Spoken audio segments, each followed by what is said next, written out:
Hello my YouTube family, welcome है आप सभी का हमारे यूट्यूब चैनल में। आज फिर से एक नई कहानी आप लोगों को सुनाएंगे और ये कहानी है रविन्द्रनाथ टैगोर जी की। तो लेखक रविन्द्रनाथ टैगोर, कन्या का नाम जब सुभाषिनी रखा गया था तब कौन जानता था कि वह गूंगी होगी। इसके पहले उसकी दो बड़ी बहनों के सुकेशनी और सुहासिनी नाम रखे जा चुके थे। इसी से तुकबंदी मिलाने के हेतु उसके पिता ने छोटी कन्या का नाम रख दिया सुभाषिनी। अब केवल सब उसे शुभा ही कहकर बुलाते हैं। बहुत खोज और खर्च के बाद दोनों बड़ी कन्याओं के हाथ पीले हो चुके हैं और अब छोटी कन्या शुभा माता पिता के हृदय के नीरों बोझ की तरह घर की शोभा बढ़ा रही है। जो बोल नहीं सकती वह सब कुछ अनुभव कर सकती है। यह बात सबकी समझ में नहीं आती और इसी से सुबह के सामने ही सब उसके भविष्य के बारे में तरह तरह की चिंता फिक्र की बातें किया करते हैं। किंतु स्वयं सुबह इस बात को बचपन से ही समझ चुकी है कि उसने विधाता के शाप के वशीभूत होकर ही इस घर में जन्म लिया है। इसका फल यह निकला कि वह सदैव अपने को सब परिजनों की दृष्टि से बचाए रखने का प्रयत्न करने लगी। वह मन ही मन सोचने लगी कि उसे सब भूल जाए तो अच्छा हो, लेकिन जहाँ पीड़ा है उस स्थान को क्या कभी कोई भूल सकता है। माता पिता के मन में वह हर समय पीड़ा की तरह जीती जागती बनी रहती है।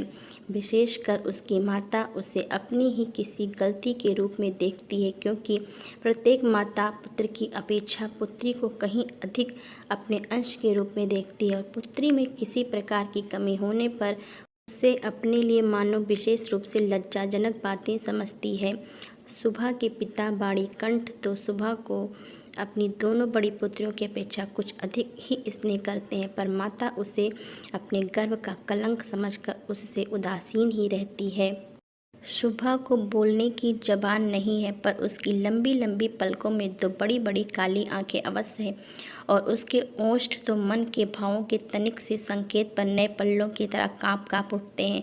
बाड़ी द्वारा हम जो अपने मन के भाव प्रकट करते हैं उसको हमें बहुत कुछ अपनी चेष्टाओं से गढ़ लेना पड़ता है, बस कुछ अनुवाद करने के समान ही समझिए।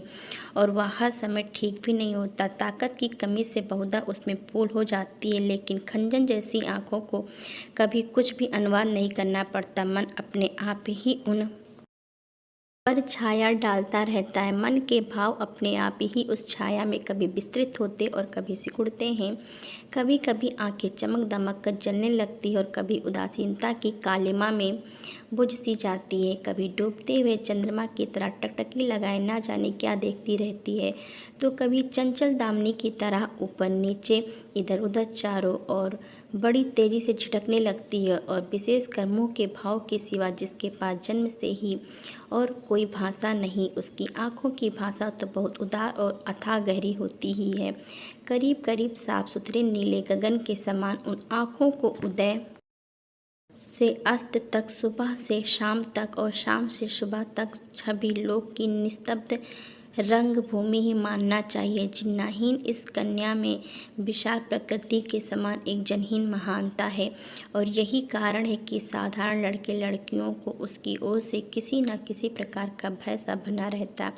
उसके साथ कोई खेलता नहीं। वह नीरव दोपहरिया के समान शब्दहीन और संगहीन एकांतवासिनी बनी रहती। गांव का नाम है चंडीपुर। उसके पास में बहने वाली सरिता बंगाल की एक छोटी सी सरिता है। गृहस्थ के घर की छोटी लड़की के समान बहुत दूर तक उसका फैलाव नहीं है। उसको तनिक भी आलस्य नहीं। वह अपनी इकहरी देह लिए अपने दोनों छोरों की रक्षा करती हुई अपना काम करती जाती है।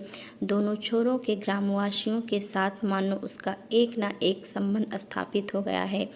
दोनों ओर गांव है और वृक्षों के छायादार ऊंचे किनारे हैं, जिनके नीचे से गांव की लक्ष्मी सरिता अपने आप को भूलकर शीघ्रता के साथ कदम बढ़ाती हुई बहुत ही प्रसन्न चित्त असंख्य शुभ कार्यों के लिए चली जा रही है।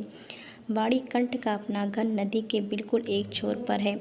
उसका खपच्चियों का बेड़ा ऊंचा छप्पर, गाय घर, भूसे का ढेर, आम, कटहल और केलों का बगीचा हरेक नाविक की दृष्टि अपनी ओर आकर्षित करता है। ऐसे घर में आसानी से चलने वाली ऐसी सुख की गृहस्थी में उस गूंगी कन्या पर किसी की दृष्टि पड़ती है या नहीं मालूम नहीं, पर काम धंधों से ज्यों ही उसे तनिक फुर्सत मिलती त्यों ही झट से वह उस नदी के किनारे जा बैठती। प्रकृति अपने पास में बैठकर उसकी सारी कमी को पूर्ण कर देती है। नदी के स्वर ध्वनि, मनुष्यों को शोर, नाविकों का सुमधुर गान, चिड़ियों का चहचहाना, पेड़ पौधों की मरमर ध्वनि, सब मिलकर चारों ओर के गमनागमन, आंदोलन और कंपन के साथ होकर सागर की उत्ताल तरंगों के समान उस बालिका के चिर स्तब्ध हृदय उपकूल के पास में आकर मानो टूट फूट पड़ती है। प्रकृति के ये अनोखे शब्द और अनोखे गीत, यह भी तो गूंगी की ही भाषा है। बड़ी बड़ी आँखों और उसमें भी बड़ी पलकों वाली सुभाषिनी की जो भाषा है, उसी का मानो वह विश्वव्यापी फैलाव है, जिसमें झींगरों की झिनझिन ध्वनि से गूंजती हुई तृणभूमि से लेकर शब्दातीत नक्षत्रलोक तक केवल इंगित, संगीत, क्रंदन और उच्छ्वासें भरी पड़ी हैं। और दोपहरिया को नाविक और मछुए खाने के लिए अपने अपने घर जाते, गृहस्थ और पक्षी आराम करते, पार उतारने वाली नौका बंद पड़ी रहती, जन समाज अपने सारे काम धंधों के बीच में रुककर सहसा भयानक निर्जन मूर्ति धारण करता। तब रुद्र महाकाल के नीचे एक गूंगी प्रकृति और एक गूंगी कन्या दोनों आमने सामने चुपचाप बैठी रहती, एक दूर तक फैली हुई धूप में और दूसरी एक छोटे से वृक्ष की छाया में। हासनी की कोई सहेली हो ही नहीं, सो बात नहीं को घर में दो गायें हैं, एक का नाम है सरस्वती और दूसरी का नाम है पार्वती। ये नाम सुभाषिनी के मुँह से उन गायों ने कभी भी नहीं सुने, परंतु वे उसके पैरों की मंथर गति को भलीभांति पहचानती हैं। सुभाषिनी का बिना बातों का एक ऐसा करुण स्वर है, जिसका अर्थ वे भाषा की अपेक्षा कहीं अधिक सरलता से समझ जाती हैं। वह कभी उन पर लाड़ रगड़ती, कभी डांटती और कभी प्रार्थना का भाव दर्शाकर उन्हें मनाती, और इन बातों को उसकी सारों और पारों इंसान से कहीं अधिक और भली भांति समझ जाती है।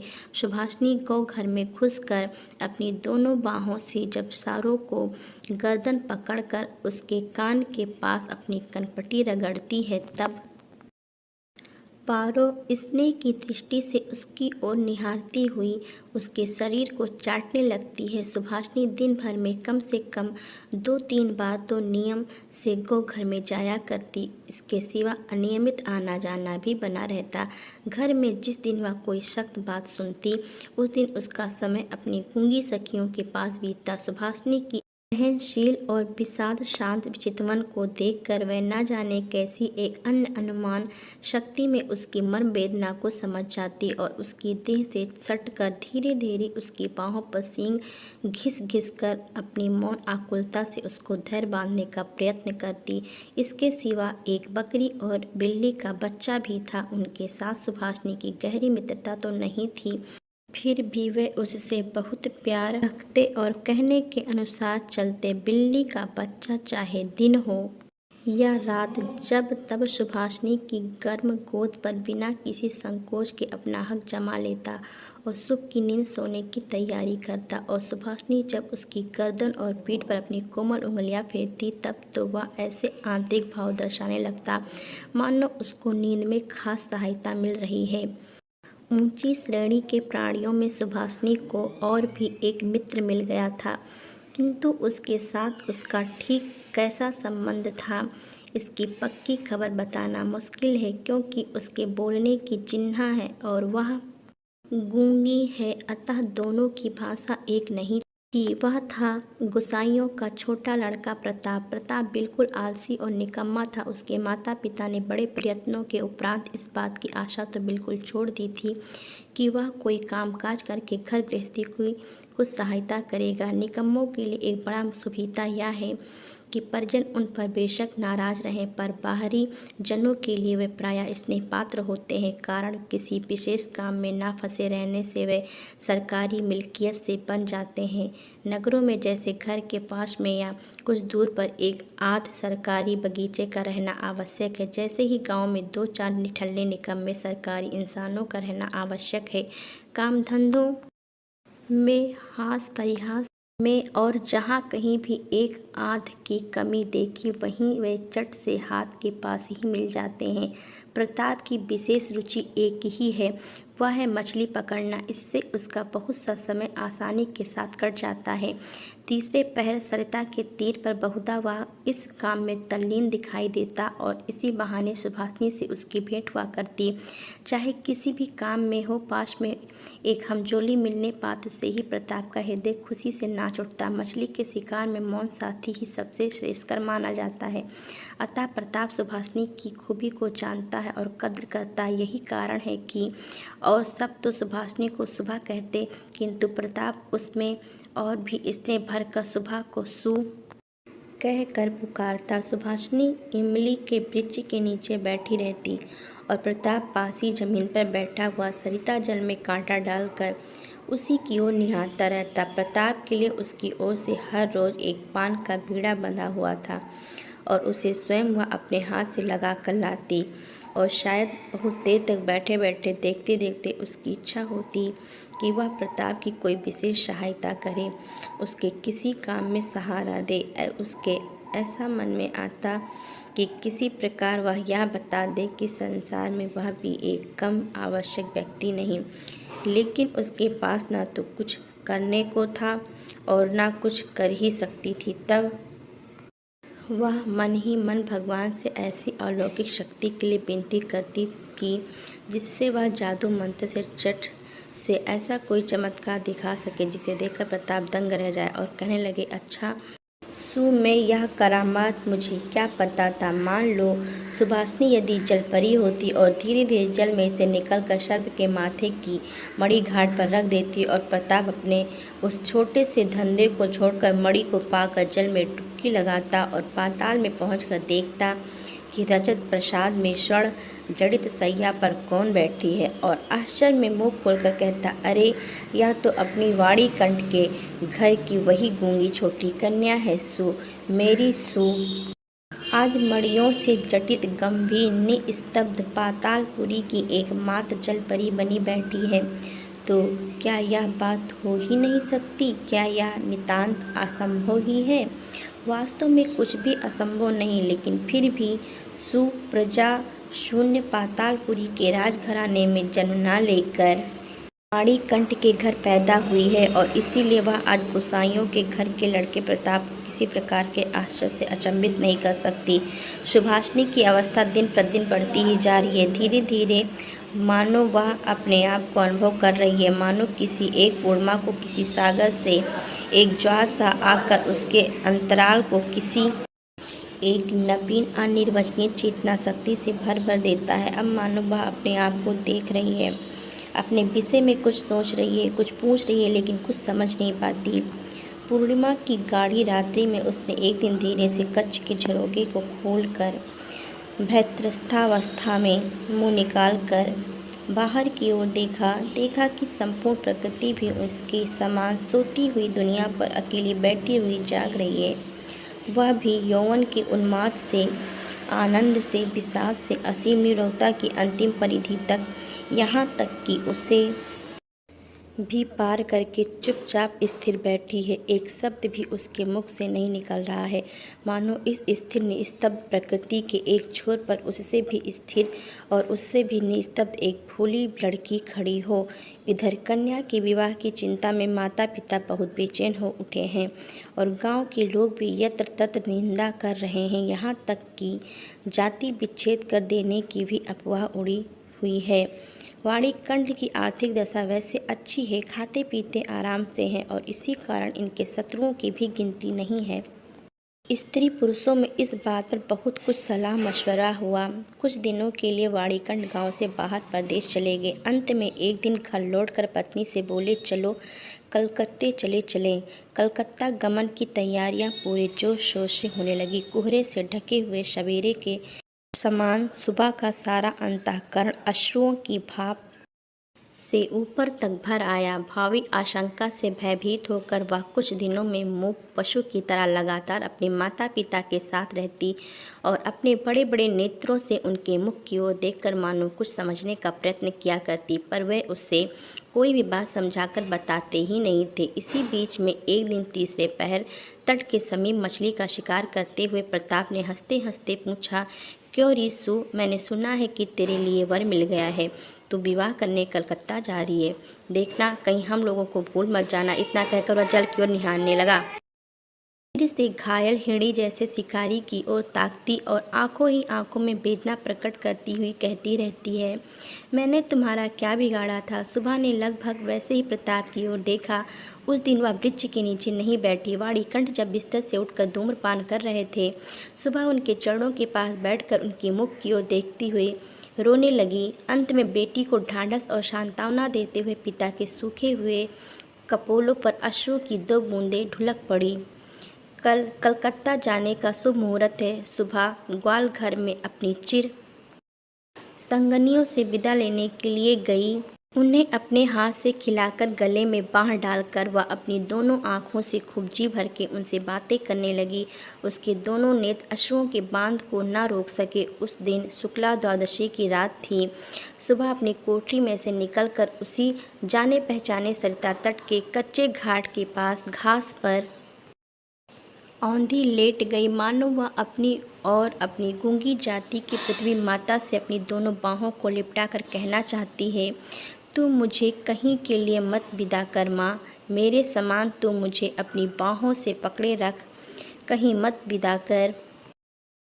कलकत्ते के एक किराए के मकान में एक दिन सुबह की माता ने उसे वस्त्रों से खूब सजा दिया, कसकर उसका जूड़ा बांध दिया, उसमें जरी का फीता लपेट दिया, आभूषणों से लाद कर उसके स्वाभाविक सौंदर्य को भरसक मिटा दिया। सुबह के दोनों नेत्र अश्रुओं से गीले थे, नेत्र कहीं सूख ना जाए, इस भय से माता ने उसे बहुत समझाया बुझाया और अंत में फटकारा भी, पर अश्रुओं ने फटकार की कोई परवाह न की। उस दिन कई मित्रों के साथ वह कन्या को देखने के लिए आया। कन्या के माता पिता चिंतित, शंकित और भयभीत हो उठे, मानो देवता स्वयं अपनी बलि के पशुओं को देखने आए हों।